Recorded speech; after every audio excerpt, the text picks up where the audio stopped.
Thanks for showing up. It's after lunch, so I'm sure you guys will be a little sleepy, will have a little stomach ache or something like that. It's all good. The brownies were enormous. Several were consumed. So today I'm going to talk to you guys a little bit about threat hunting, which is what I do for a living. So I'm a threat hunting and incident response specialist for RSA.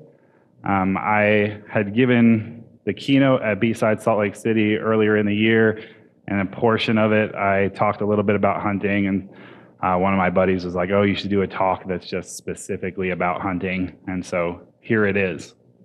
What we're going to end up talking about for probably the first third or half of the talk is about how I am clinically paranoid.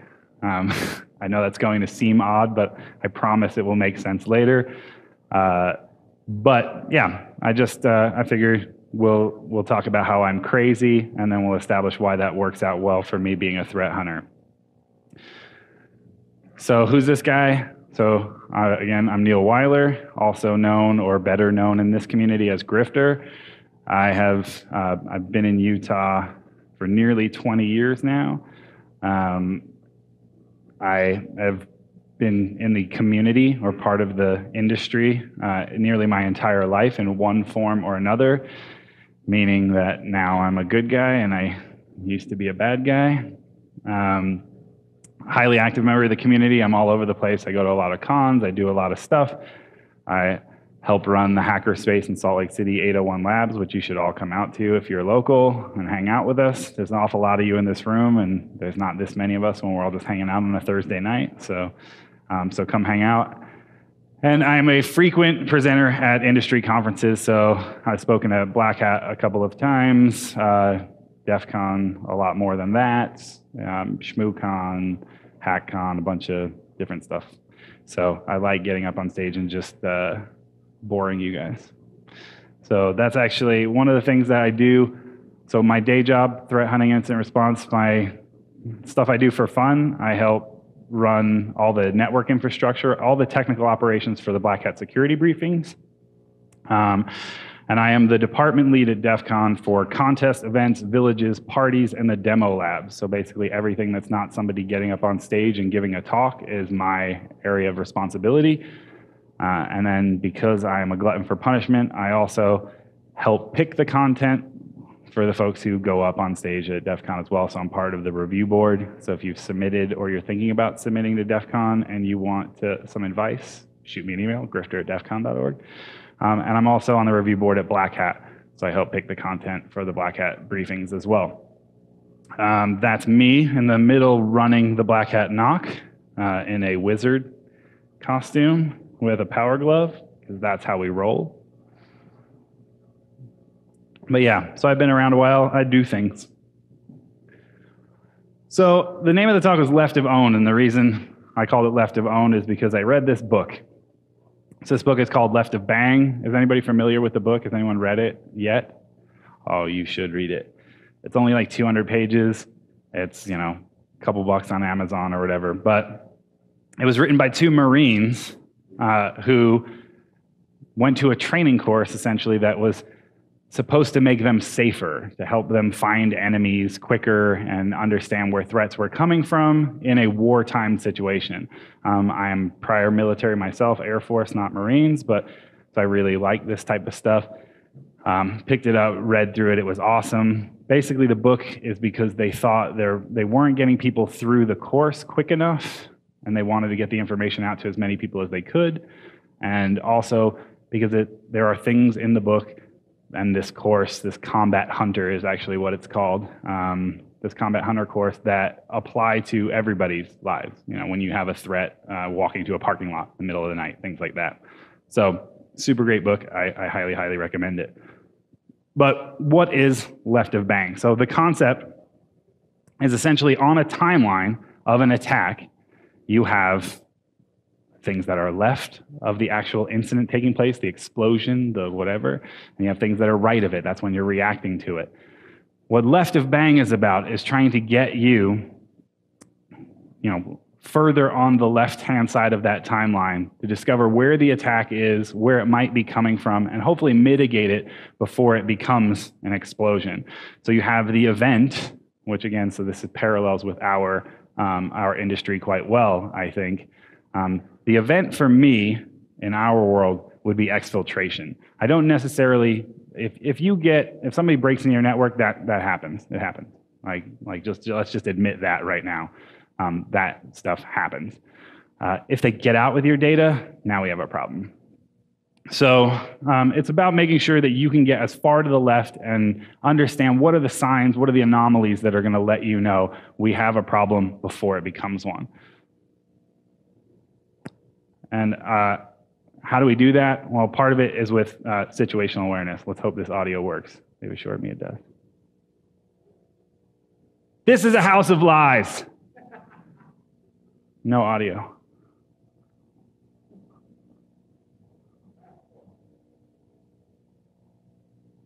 Anything over there?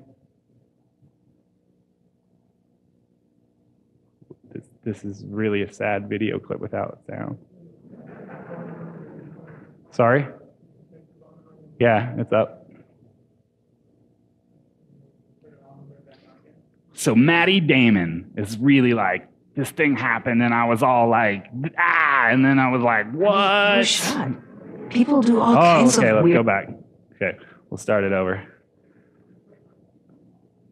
I'm not making this up. These are real.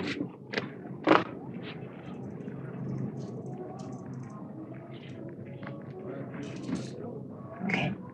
Who has a safety deposit box full of money and 6 passports and a gun? Who has a bank account number in their hip?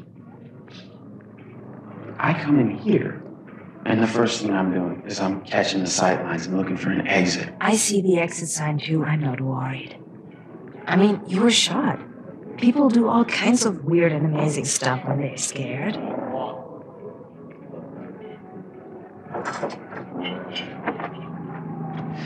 I can tell you the license plate numbers of all 6 cars outside. I can tell you that our waitress is left-handed and the guy sitting up at the counter weighs 215 pounds and knows how to handle himself. I know the best place to look for a gun is the cab of the gray truck outside. And at this altitude, I can run flat out for a half mile before my hands start shaking. Now, why would I know that?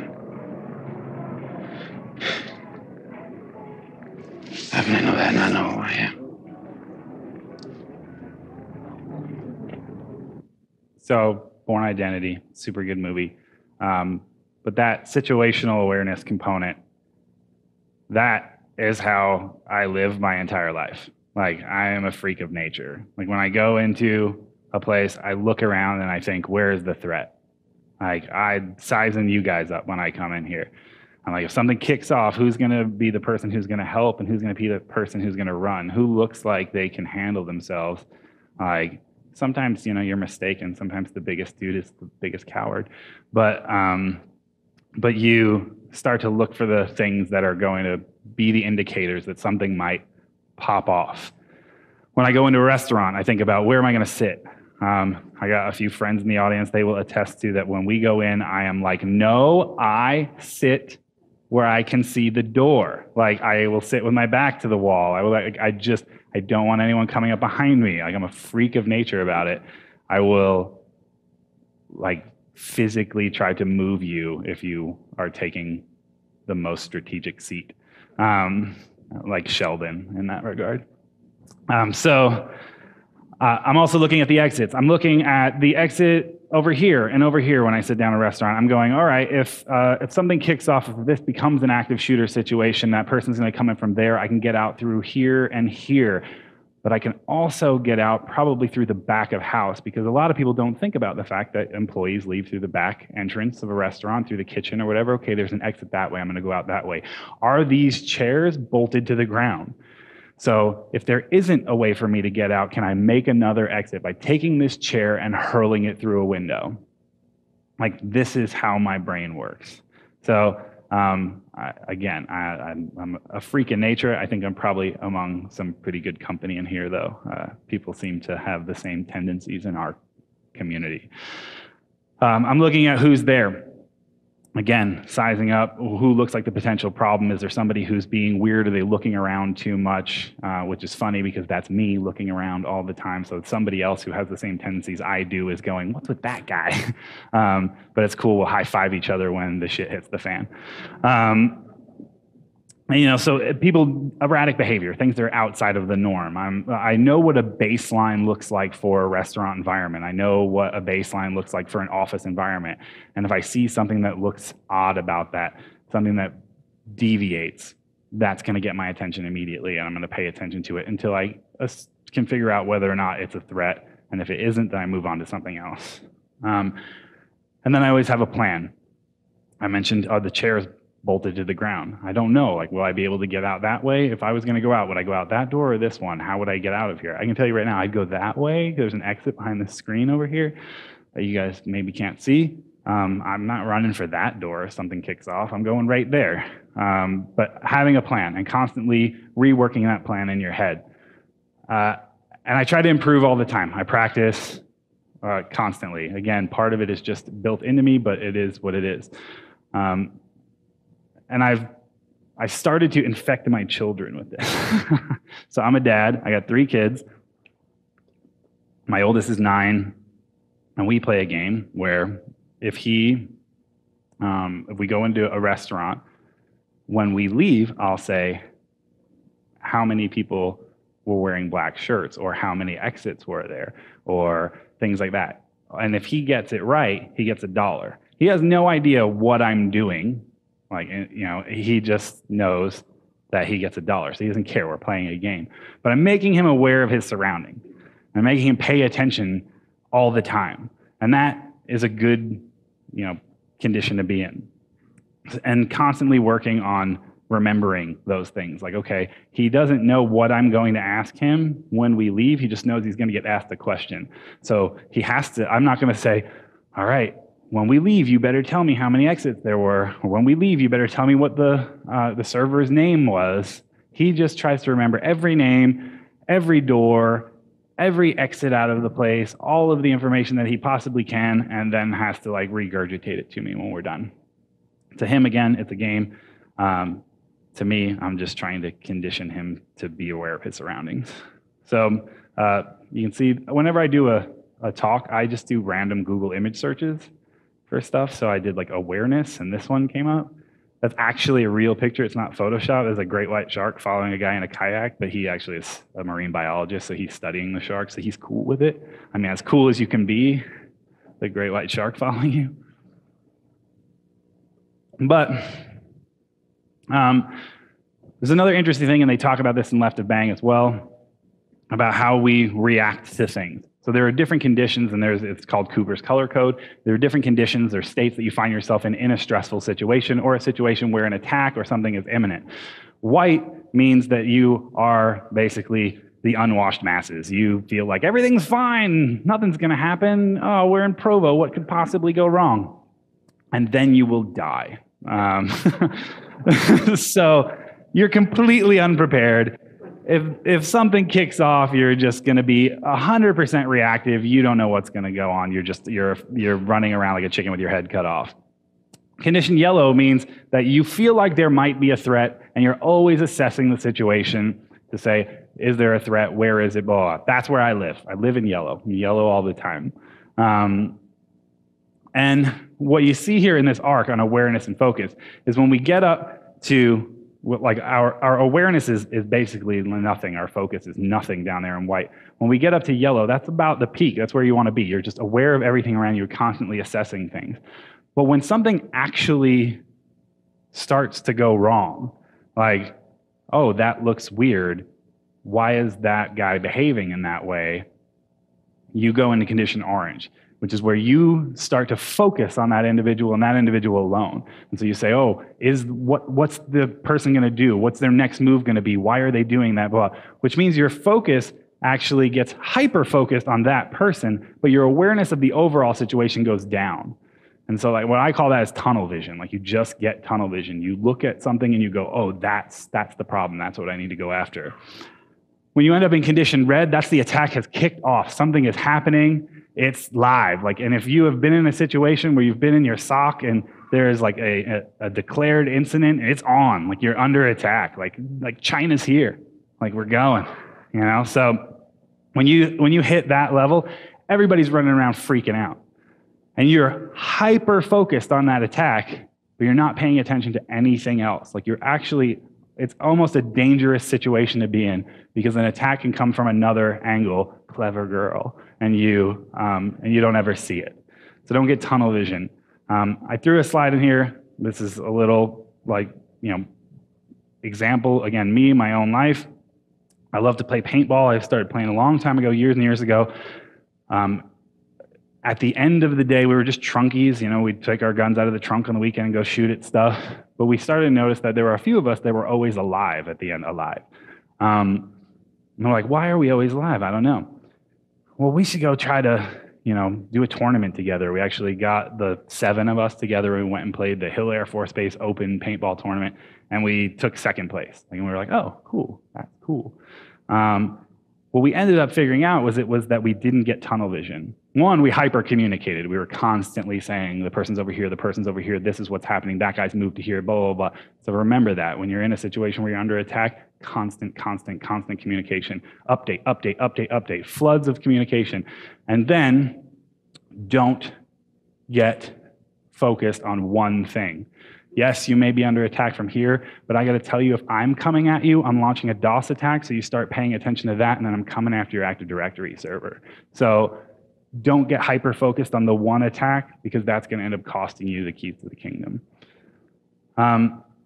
Again, I'm super paranoid, so I'm always, preparedness-wise, you should see what's in this backpack up here with me. It's ridiculous. One of my buddies is always like, we travel together, and so he'll be like, I forgot whatever.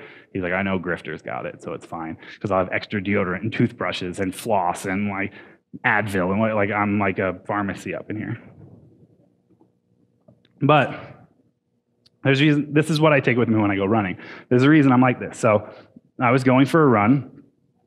One of my buddies is watching me stuff all this stuff into my bag. And he's like, that's what you carry with you? I'm like, yeah. So armband with a cell phone that's got my driver's license in it, cash, a credit or debit card. I take water and food. It's usually just some kind of nasty, disgusting protein bar. Band-Aids in case I get a blister or whatever, Advil, and extra battery. This is what I take all the time. If I go for a 3-mile run, I take this. If I go for a 12-mile run, I take this.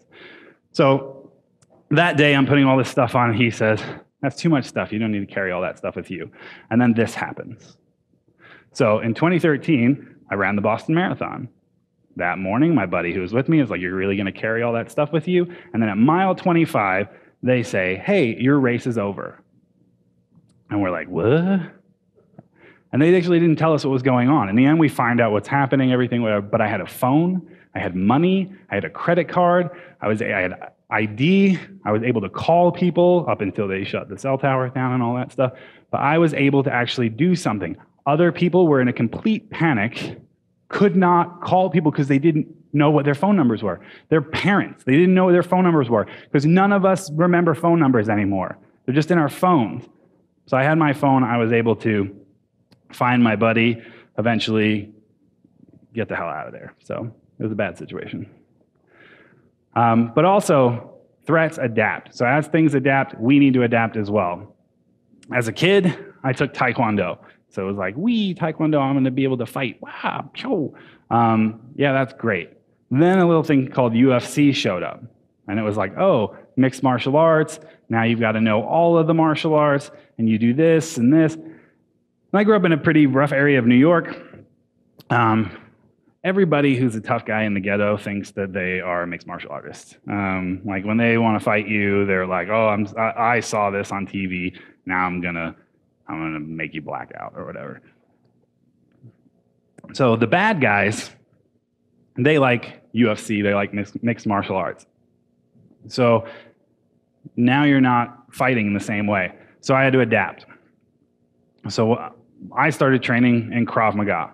So Krav Maga is basically the only like martial art that I could find that was more vicious than mixed martial arts, that it just doesn't have any rules. So if you come at me with your mixed martial arts and you think, oh, here are the things that I normally do or wouldn't do, the programming from you training should tell you to behave in a certain way. My training tells me to kick you in the balls and gouge out your eyes. So the threat landscape is always changing. You need to make sure that you are changing your tactics as well. Don't get complacent. Use OODA loops. If you're not familiar with OODA loops, look it up. Air Force, OORA, concept where you're observing, orienting, deciding, and then acting. And whoever does that the fastest lives. It's a fighter pilot thing. If you can do that, if you get through the loop before the other guy, that guy dies and you don't. And so observe, orient, decide, and act. So now that we've established that I am insane, we'll talk about why this is actually effective in a threat hunting situation. I always throw red versus blue in there, just because it's not an InfoSec talk without talking about red versus blue. So my red team friends are sitting in the front over here, and I like to poke them. So red teaming isn't hard. Like, sorry, like it's just not. It's not hard anymore. Like, I don't know if it ever really was hard. I know when I did red teaming stuff, what my success rate was, and I'll ask you guys, if you are on a red team where you have open scope and you have time and resources, what is your expected success rate? 100%. Multiple people just said 100%.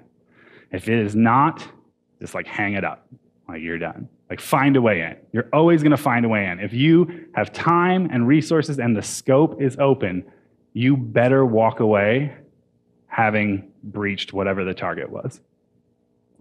But the thing about red teams is you do a lot of attack, and I spent a lot of time doing that. And what I realized was that I knew what those attacks would do, but I didn't really know what those attacks looked like. And what I mean is like on the wire. So what did it look like if I open up Wireshark and I just start looking at the traffic as I'm conducting the attacks? What does that look like? And I found that to be incredibly interesting. And so that's what I do now, is I just bathe in packets all day. I let them wash over me in waves, and it's glorious.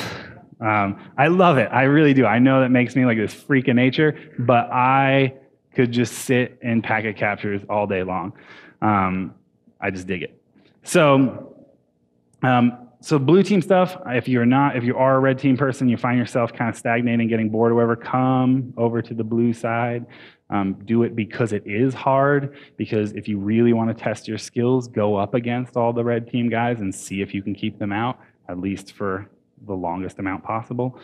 And we all know that we have a problem with security, so come and be part of the solution. And then, don't just go to the red team if you're somebody who's coming into the industry because you're like, oh, I want to be able to tell people I'm a hacker for hire, like, because that's super sexy. Like, come do the new sexy, which is hunting. So I have a definition up here of hunting. So what is it? Proactively searching through data in order to detect threats which have evaded traditional security measures. Sure, that's a great definition, but what I personally define hunting as, when people say, what are you doing? It's just doing incident response when you don't know if you've already been breached. Like, you're just going in and looking to see if you have a problem when there is no indicator that you have a problem. The point is, you're just going out and looking. So is it effective?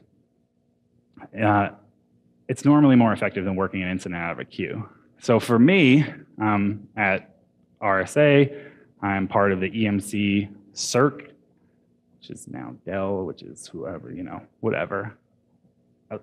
I take cases out of the queue just like any other analyst 1 day a week so I can stay relevant, essentially.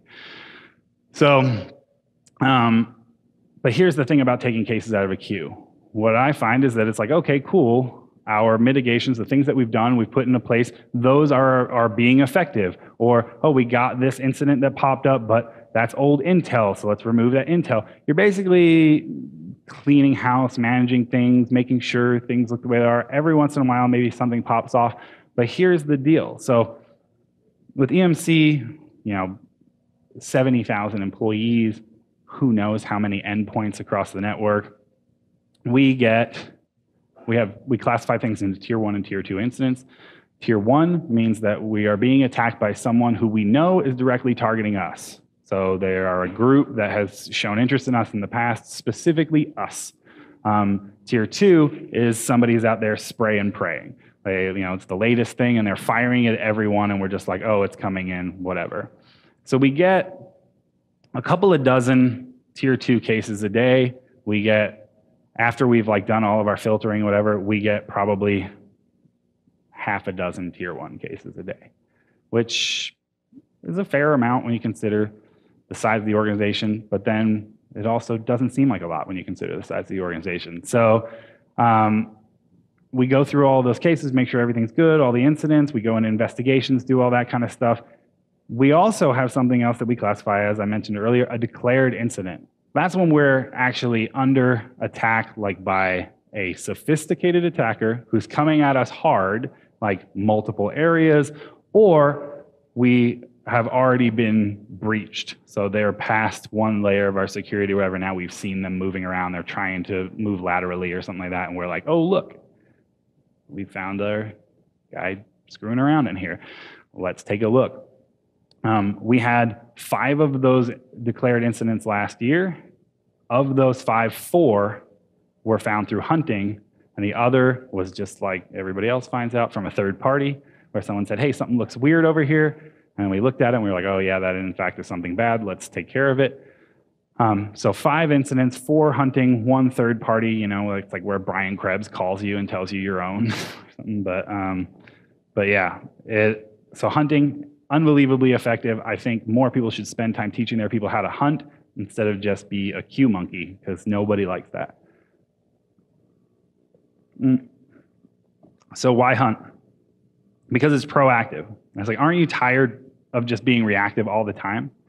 It's actually fun to go in and say, okay, let's go look for something. Let's go see what we can find. Let's see where maybe we need to shore up our defenses and we haven't been looking previously. It is enjoyable to stand on the other side and say, oh, I'm going to be proactive about something, instead of constantly just swatting things away as they come into a queue. It's just better for morale. Just do it. I promise you're going to enjoy it. It's harder for the attacker to hide when someone's actually looking for them. Oh, shock. It's just more difficult. So you want to make a situation where you have a bunch of people who are taking turns or whatever, just looking at the environment, seeing what is normal, is something odd, what do we have to dig into? And it's also much harder to hide when someone knows their environment. When you are a hunter, you will learn the environment better than you've ever known it before, because you have to. You're going to start looking at stuff and you're going to be like, that's weird, what's that? Why is that configured this way? And I know a lot of the times the security team and the regular IT team can butt heads, because from the security side, we're just always making their jobs more difficult, but you're going to be buddies with the IT team or the network team or whoever it is, because when you have something pop up, you're going to say, how come it's set up this way? You're going to go over to the network guys and say, hey, can you just let me know why this is configured this way? I was looking at this, and explain to them what you're doing. And then, in some cases, even invite them in and show them what you're doing and what it is that you do every day and what you're trying to do. And it will help them understand how that dynamic should be. It's going to increase value to your organization overall. One, because you're just going to know things better, and hopefully because you're going to find stuff before you end up on the evening news. So where do we start? Logs. So log all of the things. So collect logs from all your key areas, OS event logs, app logs, know who's authenticating and where, and not just where, but at what level. So if you see something where it's like, oh, okay, I've got this particular individual who has been, let's say we'll say it's the receptionist. Okay, the receptionist comes in, they log in at certain times, they log in from certain locations, and all of a sudden they come from somewhere else, or they're very interested in something that they've never been interested in before. That's an indicator. That's the rabbit hole. Chase that rabbit. Like, I chase rabbits all day, and sometimes it leads to a dead end. Most of the time, it leads to a dead end. You got to be comfortable with that. But understand what your users are doing, when they're the most active, when resources get used the most. Like, pay attention to those things. And of course, don't forget the network. Look at your web server logs, your proxy logs, and do full packet captures where possible. Logs are great. I'm sitting here telling you log all the things. That's great. Logs are awesome.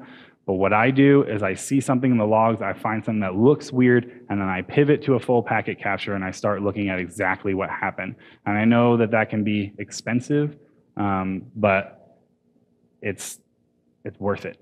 Like, so figure out how to get your organization to invest in some method of full packet capture, even like whatever that period of time is, so that you can get your folks trained on how to do this.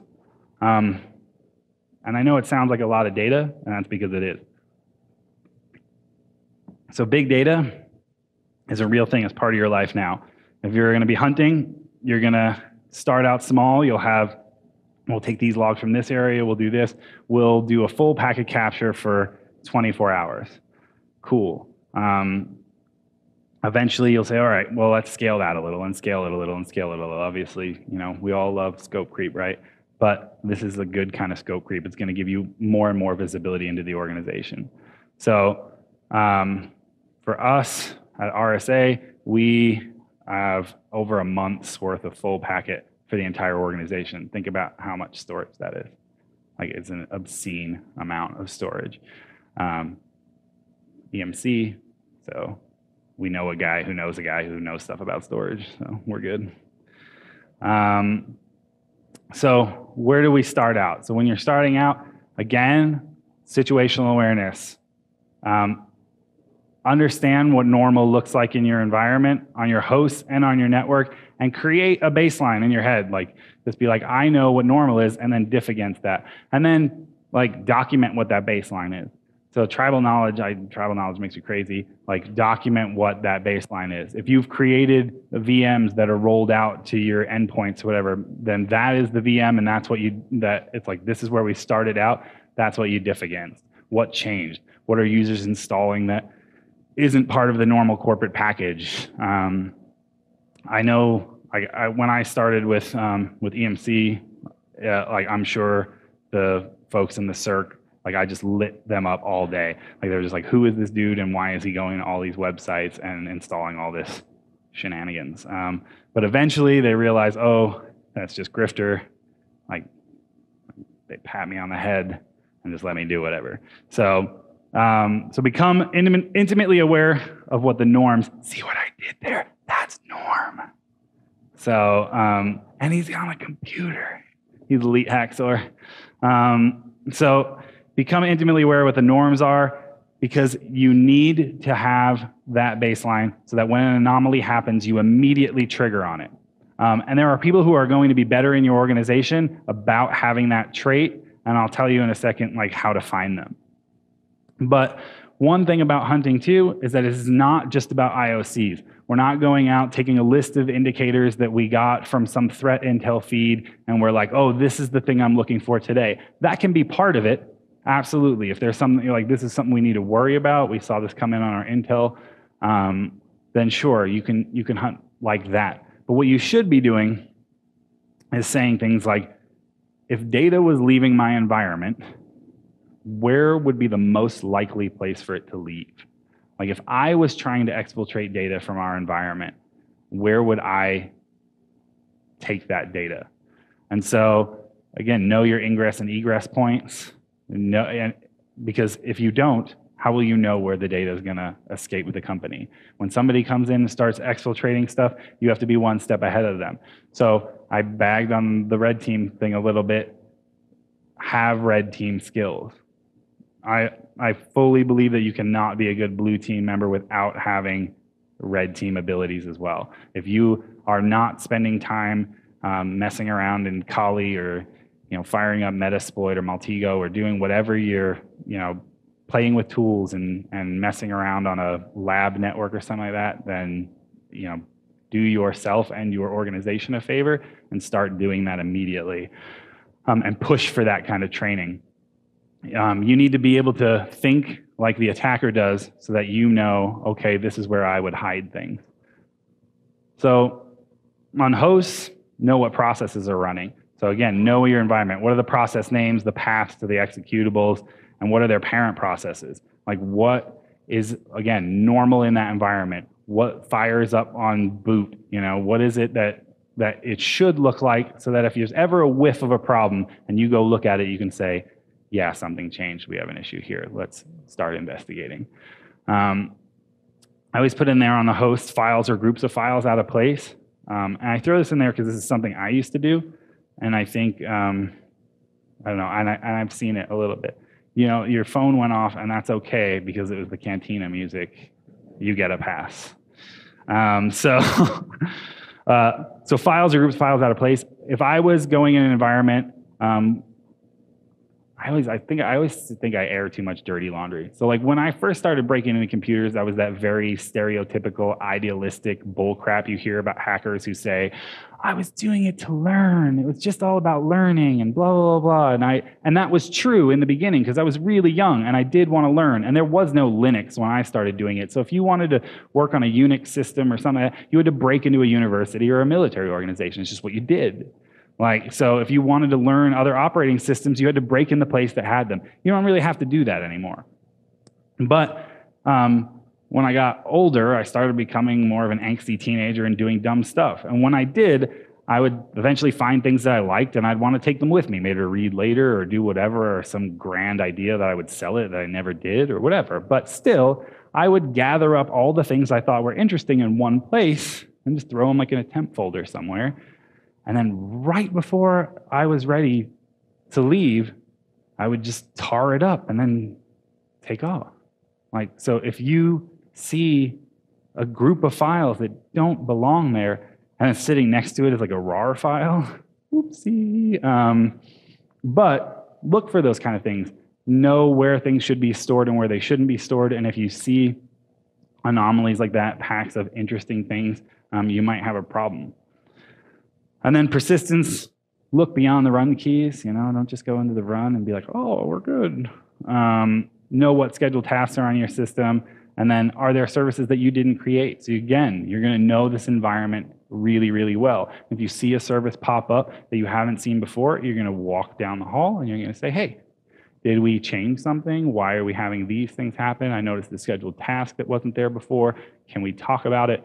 Great. Okay, now I know that I can go back and now I have a new normal. And then look for event IDs as indicators. Again, things where services are being created or kicking off. On the network side, I mentioned it earlier. What are your ingress and egress points? And have they changed? So you have to understand where data is coming into your environment and where it's going out. Without that, you're just no paddle. So direct to IP communication.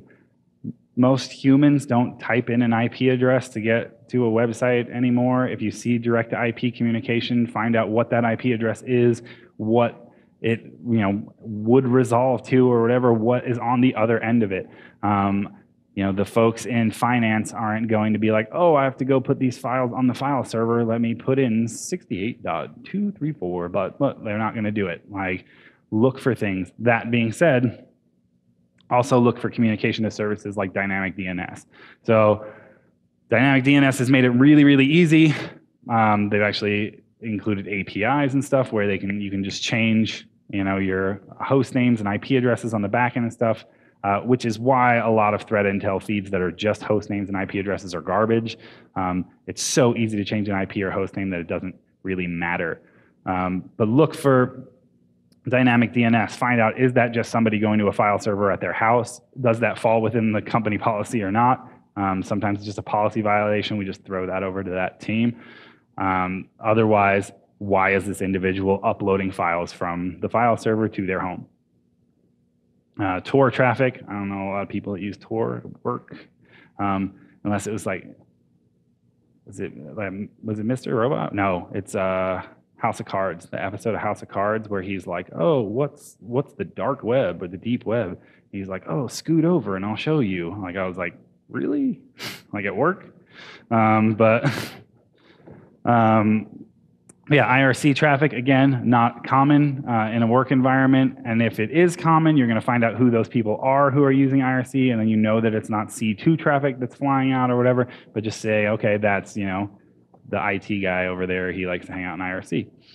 And then looking at web traffic, post activity without refers, user agent strings that can be red flags. Some malware, it will have a custom user agent string that is literally for that piece of malware. Like, if you trigger on that user agent, if you see that user agent, it is malware, like 100% of the time. Like, it's like really? Like, you just, that was the plan? Like, we'll just create our own user agent string? So just look for stuff like that, or user agent strings that are really old. That kind of thing. I can identify far too many user agent string, like OS versions and browser versions, just by looking at them. It's a sad world. And then, of course, traffic over non-standard ports. You know, this has been going on forever, funneling traffic over DNS and things like that, trying to get stuff outside of the network. I know folks who have, you know, done this to try to get outside of the company firewall. It's ended poorly for them and things like that. So, always look for traffic over non-standard ports.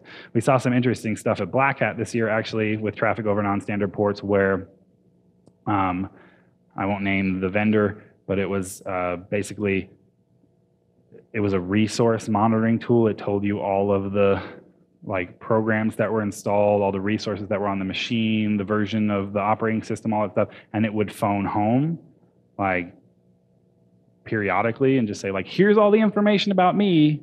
And it did this in clear text, like over a non-standard port. But we were looking for traffic over non-standard ports at Black Hat, and we saw it, and we were like, lols. And then we told the, you know, the company, like, hey, you probably want to change that. So the hunting mindset. So I mentioned, you know, paranoia is always good, but have a plan and be ready to adapt.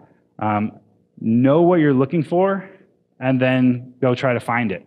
Like, say, okay, today I'm going to go look for this. Like, this is what I'm going to go look at. And I can tell you that a lot of the times, what you start looking for won't be the thing you end up on. Like, I will start going through, you know, going on a hunting session or whatever, and I'll have a tab open, and I'm looking like in NetWitness, because again, I work for RSA, so that's our thing, NetWitness, you know, and it's, I'm lucky I don't have to pay for it. It's just there. And it's like, okay, well, I've got this I'm looking at. Well, that's interesting. I'll pivot on that, and I just open it in a new tab, open investigation, a new tab, drill down in a new tab. And by the time I'm done, I've got like 20 tabs open, and then I go, okay, that's enough. And then I work backwards until I've identified what made me interested in that traffic, each tab back until I'm done. And then don't be discouraged if and when you find nothing, because a lot of the times you won't, which is a hard thing about hunting. It's a hard thing to explain to a manager. If there are managers in here, understand that just because your people didn't find exfiltration immediately doesn't mean they weren't working. Like, it's good they didn't find exfiltration, trust me. But they still probably spent 6 hours combing through packet captures and logs. And that's okay, because I guarantee you they learned something in the process. So, remain flexible.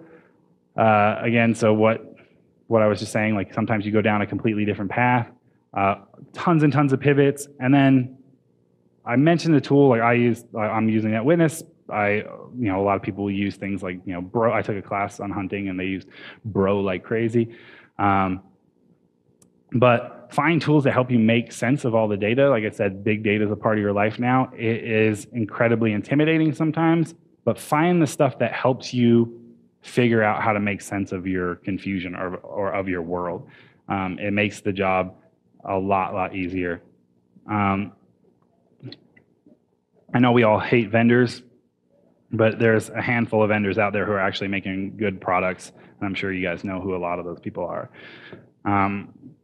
And then again, I mentioned documentation earlier. So document everything that you learn and then share it. Like, get out and share it with people. We're very big in this industry about taking what we know and then like hoarding it. Like, it's intellectual property, and it's something that we can't give away. Like, no, I worked really hard on this. And it's like, yeah, but isn't it good if that person also knows that that type of attack might be coming, or that this is a new methodology in handling this particular type of attack. Yeah, but that's our IP. Like, cool, we'll just, go to hell in this handbasket together. Like, I mean, take the information and the things that you're learning and then go out there and share. So this will help you determine whether or not you are one of these people, or again, if you're somebody in a supervisory position in here, how do you find a hunter? So autodidacts, people who are self-learners, they love, because again, a lot of the time that you spend is going to be just doing an investigation that could lead to nowhere or do whatever, but in the end, if you're learning something and you find someone who likes to learn something every time they're doing things, even if they're difficult, that is the person you want to be the hunter, because they're not going to get discouraged or burnt out because they spent 6 to 8 hours or 3 days working on something, and in the end, it turned out to be nothing. Or it was like, oh yeah, it's just like Jim over in research and development ended up, firing up a server that wasn't supposed to be there. Like, that's okay. You'll find certain things, but you want somebody who's going to be persistent. Again, hacker mindset, just doesn't give up, doesn't quit. And you also want someone who spots anomalies in the everyday. So, the person who's like watching a presentation and you're in a presentation and there's 2 spaces between one of the words, like in a sentence, and they lean over the person next to them and they go, right in between the and most, there's 2 spaces. Like that guy. Like, that's the guy. I'll tell you, there was one intentional spelling mistake and a couple of those spacings put in this presentation. If you saw them, you're the person. If you like solving puzzles, so somebody who's just really, again, like tenacious, wants to learn, like will take something that's really confusing and try to make sense of it, and get some kind of insane enjoyment out of that. If you were at the keynote this morning, you saw Crypt and Clutch get up there and like poke fun at me a little bit because I really, really like puzzles. They create really intricate puzzles that haunt my dreams forever. So I love it. I mean, it's so fun.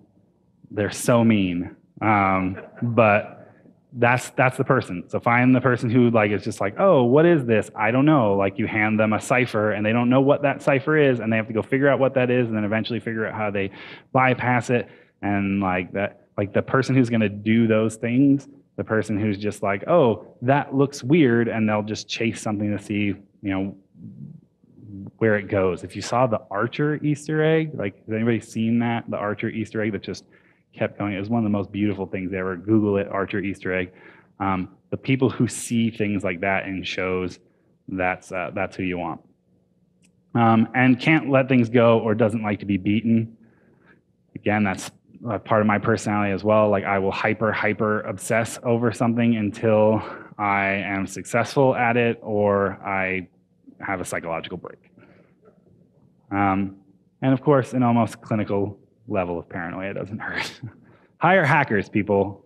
Hire hackers. So what do you need to get started?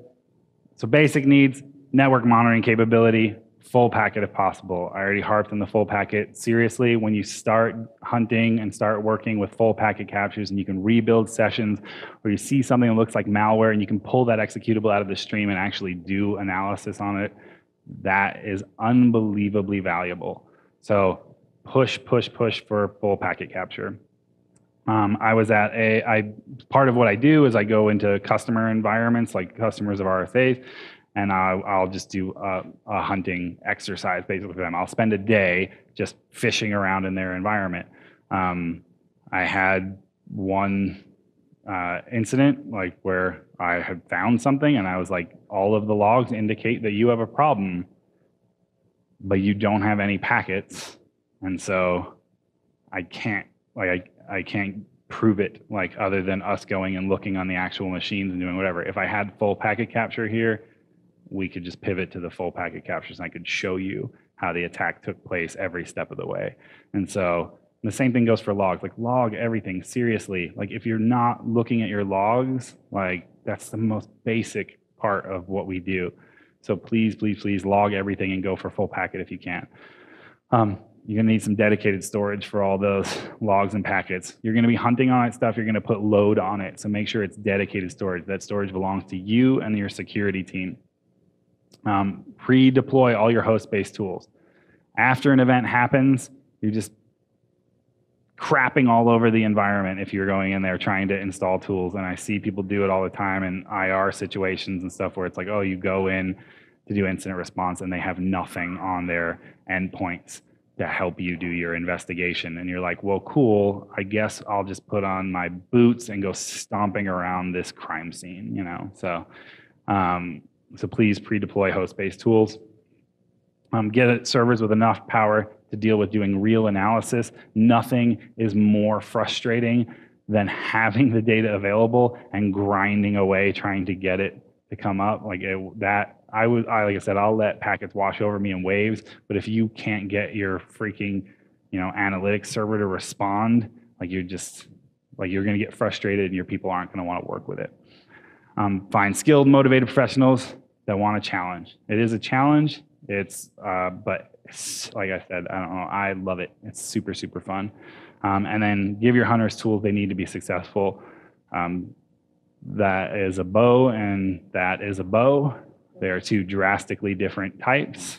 Don't let vendors sell you crap. Like find the stuff that is like legit and give that to your people. You have a question in the back? I'm not going to endorse any particular product, and I don't want to sit up here and give you guys like an RSA commercial, like or anything like that. But I mentioned I use NetWitness. I work for RSA, so it's available to me.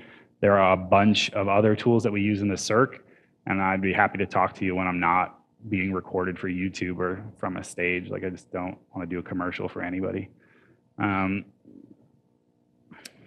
And then, so what now? So find the right people, give them the right tools, train them. Man, I'm telling you, they like, people from RSA are here. I don't want them listening. Like, I would take less money for more training. Like, you know, like for more development time, for time to go to training and stuff like that. That's critical in our industry. So find the right people, give them the right tools, train them, and then remember that if an attacker gains access to your network, it doesn't necessarily mean game over, it means game on. Thanks.